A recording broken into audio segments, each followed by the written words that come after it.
সতর্ক হওয়া দরকার। হ্যাঁ মহারাজ, সেই জন্যই আমি বলছি আমাদের এখন একটাই কর্তব্য। কি কর্তব্য? আমাদের রাজ্যের সকল প্রজাদের অভিযোগ শোনা খুব দরকার, কারণ প্রজারাই মহারাজের আসল সম্পদ। এর পেছনে নিশ্চয়ই মন্ত্রীমশাইয়ের কোনো উদ্দেশ্য আছে। মহারাজ, আমি কিছু বলতে চাই। হ্যাঁ বলো না। আমার মনে হয় যার যা সমস্যা সেটা সে স্থানীয়ভাবে মিটিয়ে নিক। গ্রামে গ্রামে নায়েব আছে, প্রধান আছে। হ্যাঁ, তা তো আছেই। আর তারা না সামলাতে পারলে মন্ত্রীমশাই আছেন। তাতেও সামলানো না গেলে তখন না হয় মহারাজ দেখবেন প্রজাদের হাজারো বায়নাক্কা থাকতে পারে, কজনকে মহারাজ সামলাবেন? আর প্রজাদের মন জয় করতে মন্ত্রীমশাই একাই 100। গোপাল এটা কিন্তু ঠিক কথা বলেছে। একদম ঠিক। প্রজাদের মন জয় করার কাজে মন্ত্রীমশাইয়ের জুড়ি মেলা ভার। হ্যাঁ গোপাল, এটা তো তুমি একদম ঠিক কথা বলেছো। আমাদের সামান্য কেটে ছড়ে গেলে আমরা বাড়িতেই আমাদের প্রাথমিক চিকিৎসা করি। সবকিছুর জন্য তো আর রাজবৈদ্যকে নিয়ে টানাটানি করা যায় না। ঠিক তাই, সব সমস্যা পুকুর পাড়ের সমস্যা, রাজসভায় টানার অত দরকার নেই। কত সূক্ষ্ম পরিকল্পনা করেছিলাম, ভেবেছিলাম মহারাজের কাছ থেকে প্রজাদের কিছু পাইয়ে দিয়ে লাভের গুড় খাবো, কিন্তু গোপাল সে গুড়ে বালি ঢেলে দিল। আরে বাবা, গোপাল বালি ঢেলেছে তো কি হয়েছে?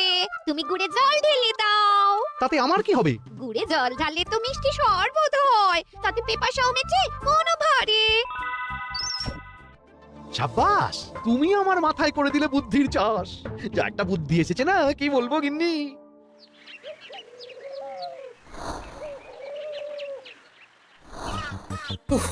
বাপরে বাপ, কি চাঁদি ফাটা গরম রে বাবা। গিন্নি, ও গিন্নি, এক ঘটি জল দাও দেখি। বাপরে বাপ, সূর্য যেন মাটিতে নেমে আসবে। উফ। এই নাও ধরো। আচ্ছা, গুড় বাতাসা কিছু তো একটা জলের সাথে দিতে হয় নাকি? হ্যাঁ, উফ। যেমন যোগান থাকবে তেমনই পাবে। এতেই শৈলে শান্তি, না হলে ভোগান্তি, বুঝে নাও। দিদা তো পুরো জামা ঘষে দিল রে। তোরা আবার দিদার হয়ে দল ভারী করতে এসেছিস? হ্যাঁ, না, আমরা কয়েকদিন ধরে দিদার কাছে নারকল নাড়ু খাবো বলে বায়না করেছি। আর দিদা একই কথা বলি ভাঙিয়ে দিচ্ছে। কি করা যায় বলো তো দাদু? বল বল দাদুকে বল। দাদু হাত গুটিয়ে ট্যাগ গুটিয়ে রাখলে কিভাবে নারকল নাড়ু হবে? কি করি বলো তো? আমরা তো আর দাদুর থেকে চিন্তাই করতে পারবো না। চুরি ডাকাতিও পারবো না। নালিশ তো করতে পারবি। তোরাও আমার সাথে চল, মহারাজের কাছে তোদের দাদুর নামে নালিশ টুকে আসি। হ্যাঁ, আচ্ছা, সংসারের অশান্তি এত দূর টানার কি দরকার? এতে তোমারই এমন চাঁদপানা আলোমুখ কালো হয়ে যাবে গিন্নি। এত মাখন দিতে হবে না, অনেক সয়েছি, এবার প্রতিবাদ। হ্যাঁ, দেখো দাদু, দিদা কিন্তু আগ্নেয়গিরি হয়ে আছে। তুই বাজার থেকে গুড় নিয়ে গেলেই দিদার মুখ মিষ্টি হয়ে যাবে। হ্যাঁ, আর দিদার মুখ থেকে মিষ্টি কথা বৃষ্টি হবে। হ্যাঁ, তাছাড়া তো আর উপায়ও নেই। উফ, আবার খরচ। ও কটা কটা, কোনো বেফাস কথা বলবি না। আমি যেমন যেমন শিখিয়েছি তুই ঠিক তেমন তেমন বলবি। হ্যাঁ মন্ত্রীমশাই, আপনি তো আমাদের মা বাপ, আপনি আমাদের শিক্ষা গুরু। ব্যবসা করলে লোকজন একটু এদিক ওদিক করে, আমাদের ওই এদিক ওদিকের মাঝখানে সেই দিকটা চেপে ধরতে হবে। হ্যাঁ, একদম খপ করে। ওই তো গুড়ের আড়তে চলে এসেছি, তাহলে কথাটা আপনি পারুন। এই যে পটলা, বলুন মন্ত্রী মশাই, আমার দোকানে সদল বলে তোর নামে যে একটা বড় অভিযোগ আছে। অভিযোগ আমার নামে? হ্যাঁ, আমার কাছে খবর আছে এবারে নাকি যে গুড়ের যোগান হয়েছে তাতে চিটে গন্ধ আছে। ইয়ে না, মানে অত মানে কি করছিস? এই বোটা ঘটা, তোরা একটু খেয়ে পরীক্ষা করে দেখ। রাজ্যবাসীর কথা ভেবে আমাদের তো এটা করতেই হবে। হ্যাঁ দেখছি, ভাই দেখি একটু গুড় খেয়ে দেখি।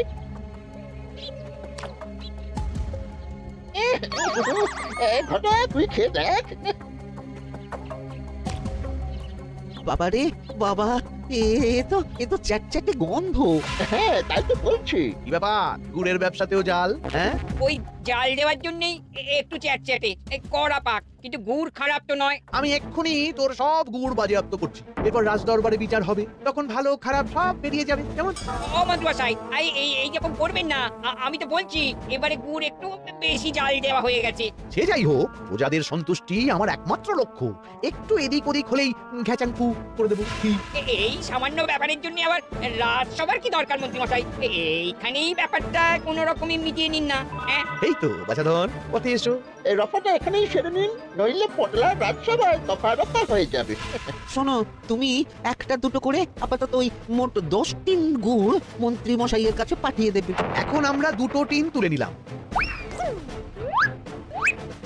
বাকি 8 টিন আমার বাড়িতে সময় মতন পাঠিয়ে দিবি। কেমন? আচ্ছা, ঠিক আছে। এর দাম আমি ঠিক অন্যভাবে তুলে নেবো। ব্যাস গুড় জলের মধ্যে গন্ধরাজ লেবুর পাতা দিলাম। এবার আর কোনো ওই চিটে গুড়ের গন্ধ থাকবে না। এই তো চাই বিনামূল্যে বাজিমাত করে দেবো। প্রজাদের মন আর মহারাজের ধন আমাদের একমাত্র লক্ষ্য।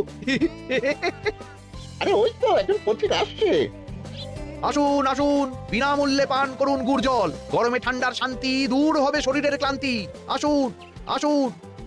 সত্যি দিন তাহলে মন্ত্রীমশাই, কত দূর থেকে হাঁটছি, দিন ওই একবার গুড় জলই দিন। পান করুন আর মন্ত্রীমশাইয়ের নাম গান করুন। প্রাণটা জুড়িয়ে গেল। আর একবার পাওয়া যাবে? সবই আপনাদের জন্য, বিনামূল্যে গুড় আর জল। সত্যি মন্ত্রীমশাই, আপনি আমাদের জন্য কত ভাবেন, কত উদার আপনি। আরে গোপাল দাদা যে, এসো এসো। ভাই গুড় নিতে চলে এলাম, নাতি নাতনিদের বায়না নারকল নাড়ু খাবে। নাড়ু মানে নারকেল আর গুড়, আর সেরা গুড় মানে আমার দোকান। হ্যাঁ, তাই তো তোমার দোকানে আসা। গিন্নিকে একেবারে 2 টিন গুড় কিনে দেবো। তাই 1 টিন কত করে দিচ্ছ? কম নয় বেশিও নয়, একদম প্রতি টিন 2 মোহর। বলো কি? আরে হঠাৎ করে এখন দাম বেড়ে গেল কি করে? এই দামই লাগবে, না হলে আমার লোকসান হয়ে যাবে যে। এক ধাক্কায় এত দাম বেড়ে গেল? আরে গুড় কিনতেই তো মাইনের টাকা শেষ হয়ে যাবে মনে হচ্ছে। গুড় না নিলে কিন্তু দিদার মুখ ঝামটা। কি আর করা যাবে, নেই মামার চেয়ে কানা মামাই ভালো। তুমি তুমি আমাকে 1 সের গুড়ই দাও। 2 টিন কিনতে এসে 1 সের?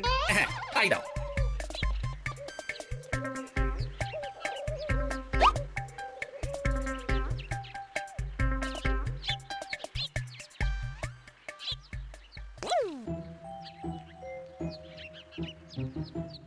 ও দাদু, তুমি ওখানে দাঁড়িয়ে আছো কেন গো? চলো চলো, ঘরে চলো। যত তাড়াতাড়ি বাড়ি যাবে তত তাড়াতাড়ি নাড়ু হবে। বটাকে দেখলাম ওই দোকানে ঢুকলো আর 2টো গুড়ের টিন তুলে নিয়ে চলে গেল, কিন্তু কোনো দাম দিল না। কি বলছো গো? এ তো বিশাল কাঠির। এই শোন, তোরা একটু বটার উপর নজর রাখিস তো। হ্যাঁ, সে তো রাখতেই হবে। বটা কাকা তো আমার মন্ত্রীমশাইয়ের ডান হাত বলে কথা। তবে একটা কথা দাদু, তুমি 2 টিন গুড়ের বদলে 1 সের নিয়ে যাচ্ছ। তোমার কিন্তু কপালে দুঃখ আছে। সে কি আর করা যাবে বল, কপালের নাম গোপাল।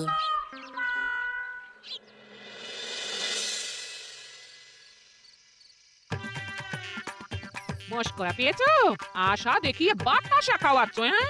1 সের গুড়ে কি হবে, হ্যাঁ? ওই নাতি নাতনির জন্য নাড়ু বানাতে শেষ, হ্যাঁ?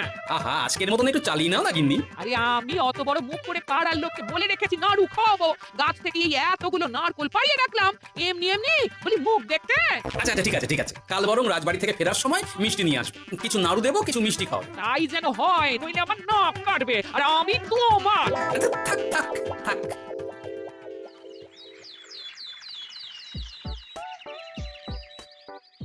ওই দেখ দাদু ফিরছে, চল ধরি। দাদু দাদু, তোমার কিন্তু দিদার জন্য মিষ্টি নিয়ে যাওয়ার কথা, খাওয়াতে হবে। তাছাড়া মনে আছে মনে আছে। শুধু দিদার জন্য নিয়ে গেলে চলবে না, আমরাও খাবো। আরে বাবা ঠিক আছে ঠিক আছে, খাবো। চল চল ভোলা মায়ের দোকানে চল। দাদু জানো, আমরা আজকে দেখলাম ঘটা কাকাও ওই দোকানে গুড় নিতে গিয়েছিল আর বিনামূল্যে গুড় দিয়ে এলো। হ্যাঁ,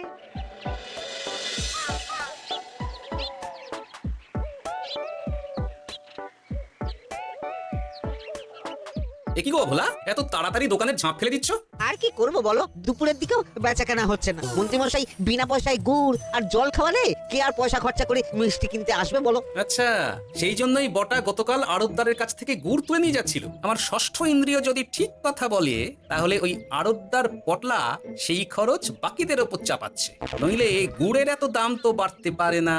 কি জ্বালাতনে পড়লাম বলো তো। যাকে এই ব্যাপারটা আমি দেখছি, আগে তুমি গোটা কত রসগোল্লা দাও তো। বলি তুমি আর একটু অপেক্ষা করো পুটির বাবা, উনি এক্ষুনি চলে আসবেন। হ্যাঁ হ্যাঁ হ্যাঁ হ্যাঁ মা ঠাকুরন। আরে মুটির বাবা যে, এই নাও ধরো। বলো বলো বলো, সব ভালো তো? আর ভালো, এভাবে চলতে থাকলে চাষবাস সব মাথায় উঠবে। কেন গো, কি হয়েছে? আর বলো না গোপাল দাদা, মন্ত্রী মশাই তো বিনা পয়সায় সবাইকে দেদার গুড় আর জল খাওয়াচ্ছে। আর সবাই তো গুড় আর জলকে গাছের তলায় শুয়ে লম্বা ঘুম দিচ্ছে, কেউ চাষাবাদ করছে না। হ্যাঁ নয় হ্যাঁ, মন্ত্রী মশাই এমন কল খাটিয়েছেন যে সবাই ওই রাস্তা ধরেছে। আরাম পেলে কে আর কাজ কাম করতে চায় বলো? সে কি, আহা, এইভাবে চাষাবাদ ছেড়ে বিশ্রাম নিলে যে কদিন পরে সবাই খেতে পাবে না। গুড় জলের লোভে সবাই আরাম পিপাসু হয়ে গেছে। ঠিক আছে, আমি দেখছি কি করা যায়।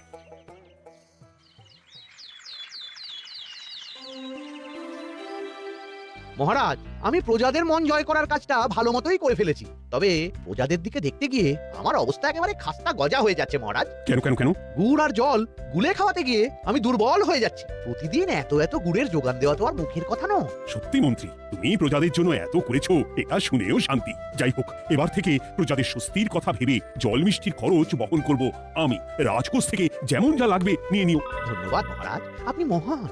আচ্ছা মন্ত্রীমশাই, গুড় কিনতে কি সত্যিই তেমন কোনো খরচ হচ্ছে নাকি সেটাও দয়ার দান? মুখ সামলে কথা বলো গোপাল। গোপাল, তুমি সবসময় মন্ত্রীর পেছনে লেগো না তো। একটা ভালো কাজ করছে, তাতেও তোমার পেছনে লাগা চাই। চিরকাল তো তুমি শুধু বেগ হেঁটে গেলে গো। এখন তুমিও খোঁটা দাও। আমরাও এখন নিজেদের কানে শুনে এলাম পুরো গরম খবর। কি খবর রে? বটা কাকা আর ঘটা কাকা গুড়ের টিন নিতে নিতেই আড়তদার শুনিয়ে দেয় 10 টিন গুড়ের হিসেব মিটে গেল। বটা কাকা বলে আগের বার তো মন্ত্রী মশাই চিটে গন্ধের কথা বলেছিল, এবার যদি বিনামূল্যে গুড় না পাই তাহলে ওই ধোঁয়া গন্ধ দিয়ে চেপে ধরবে। হ্যাঁ, বাবা, এ তো পুরো হুমকি দিয়ে আর ক্ষমতার অপব্যবহার করে কাজ হাসিল হচ্ছে রে। এবার তুমি কি করবে দাদু? না, আমি ঠিক করে নিয়েছি এবার আমি কি করব। আমাকে এখন বেরোতে হবে। এই এখন তুমি আবার কোথায় যাবে এই ভর দুপুরে? আমি পুণ্য অর্জন করার চেষ্টায় যাচ্ছি গিন্নি। এটা আমার কি? কথাতেই তো আছে, পতির পুণ্যে সতীর পুণ্য। মহারাজ, মন্ত্রীমশাই আমার চোখ খুলে দিয়েছে, তাই আমি ঠিক করেছি পশ্চিমের গ্রামে গুড় জল খাওয়াবো। এই তো, এটা ভেবে আমি খুব খুশি হয়েছি যে গোপাল তুমি নিজের ভুল নিজেই বুঝতে পেরেছো। কিন্তু তার জন্য এবার মহারাজ আপনার সাহায্য চাই। কিরকম সাহায্য? যেহেতু এই রকম আগে হয়নি, তাই মহারাজ আপনিও আমার সঙ্গে থাকবেন। গুড় কেনা থেকে শরবত দেওয়া সবটাই আপনার সামনেই হবে। তবে তারও একটা শর্ত আছে মহারাজ। আবার কি শর্ত? ছদ্মবেশ ধারণ করতে হবে, ব্যবসায়ীর ছদ্মবেশ। বেশ বেশ, সেবাই পরম ধর্ম, সে যে বেশেই হোক। তাহলে আজ বিকেলে গুড় কেনা দিয়েই শুরু হোক যাত্রা।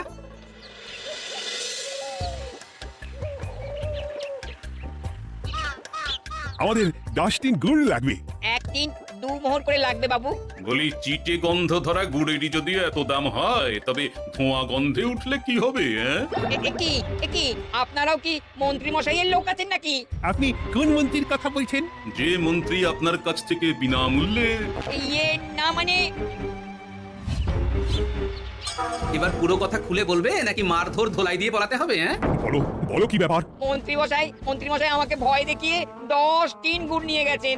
এরপরে যদি আপনারাও আমাকে ভয় দেখান আর গুড় তুলে নিয়ে চলে যান, তাহলে আমাকে ব্যবসা তুলে দিয়ে চলে যেতে হবে। আসল ব্যাপারটা কি একটু খোলসা করে বলো তো। কদিন আগে মন্ত্রী মশাই আর ওনার 2 সাকরেদ বটা আর ঘটা এলো, তারপর। এই যে পটলা, বলুন মন্ত্রী মশাই। আমার কাছে খবর আছে এবারে নাকি যে গুড়ের যোগান হয়েছে তাতে চিটে গন্ধ আছে। কি ব্যাপার, গুড়ের ব্যবসাতেও জাল? হ্যাঁ, আমি এক্ষুনি তোর সব গুড় বাজেয়াপ্ত করছি। ও মন্ত্রী মশাই, এই রকম করবেন না। শোনো, তুমি একটা দুটো করে আপাতত ওই মোট 10 টিন গুড় মন্ত্রী মশাইয়ের কাছে পাঠিয়ে দেবে। এবার আপনি বলুন, আমি সাধারণ ব্যবসায়ী হয়ে রাজ্যের মন্ত্রীর বিরুদ্ধে কিভাবে লড়বো, কি করব? আচ্ছা, এই ব্যাপার। তোমাকে কোথাও যেতে হবে না, আর মন্ত্রীকে বিনা পয়সায় গুড়ও দিতে হবে না। দেখলেন তো মহারাজ, মন্ত্রীমশাইয়ের ভালো মানুষের মুখোশের আড়ালে কোন মুখ লুকিয়ে আছে। সত্যি গোপাল, তুমি আমার চোখ খুলে দিয়েছো। চলো তো মন্ত্রীর গুড় জল কেন্দ্রে চল। ওই দেখুন মহারাজ, চাষি ভাইরা কেমন আরামে ঘুমোচ্ছে। মন্ত্রীমশাইয়ের থেকে বিনামূল্যে গুড় জল খাচ্ছে আর ঘুমোচ্ছে। তাই তো দেখছি। এরকম চলতে থাকলে তো রাজ্য একেবারে রসাতলে যাবে। চলুন চলুন। সত্যি দারুণ মন্ত্রী মশাই, আর একবার দিন না। আমার এটা যত চাই তত পাই প্রকল্প। নিন না নিন, শুধু বিশ্রাম করুন। আমাকেও দিন, এত দূর থেকে হাঁটছি। হ্যাঁ, আমাকেও দিন। নিন না নিন। শরবতে কেমন চিটে গন্ধ। হ্যাঁ, তাই তো দেখছি। এই ভালো করে লেবু পাতা চটকাস নি নাকি? না মানে বেশি চটকালে যে তেতো হয়ে যাবে। এই মশাই, আপনারা খেলে খান, নইলে চলে যান। আমরা তো দুজনে যাব না মন্ত্রী, সাথে তোমাকেও নিয়ে যাব। সাধারণ গরিব দোকানদারের সঙ্গে চলো না, ভয় দেখানো। এবার আপনাকে মহারাজ ভয় দেখাবেন, শুলে চড়াবেন, গুড় নিয়ে গুলবাজি। ভয় দেখিয়ে গুড় তুলে এনে লোককে খাইয়ে নাম কিনছো। তারপর আবার আপনার কাছ থেকে মোহর নিয়ে রাজকোষ ফাঁকা করছে। ভুল হয়ে গেছে মহারাজ। আর কোনো ক্ষমা নয়। নিজেকে অনেক শেয়ানা ভেবেছিলেন না, কিন্তু সে গুড়ে বালি হয়ে গেল। যতবার আপনার সাথে থেকে কিছু করি ততবার ফেসে যাই। এবার থেকে মাঠে ঘাটে গিয়ে গিয়ে ক্লান্ত মানুষদের জল শরবত খাওয়াবে মন্ত্রী নিজের খরচে। সঙ্গে ভোলা ময়রার দোকানের দানাদার আর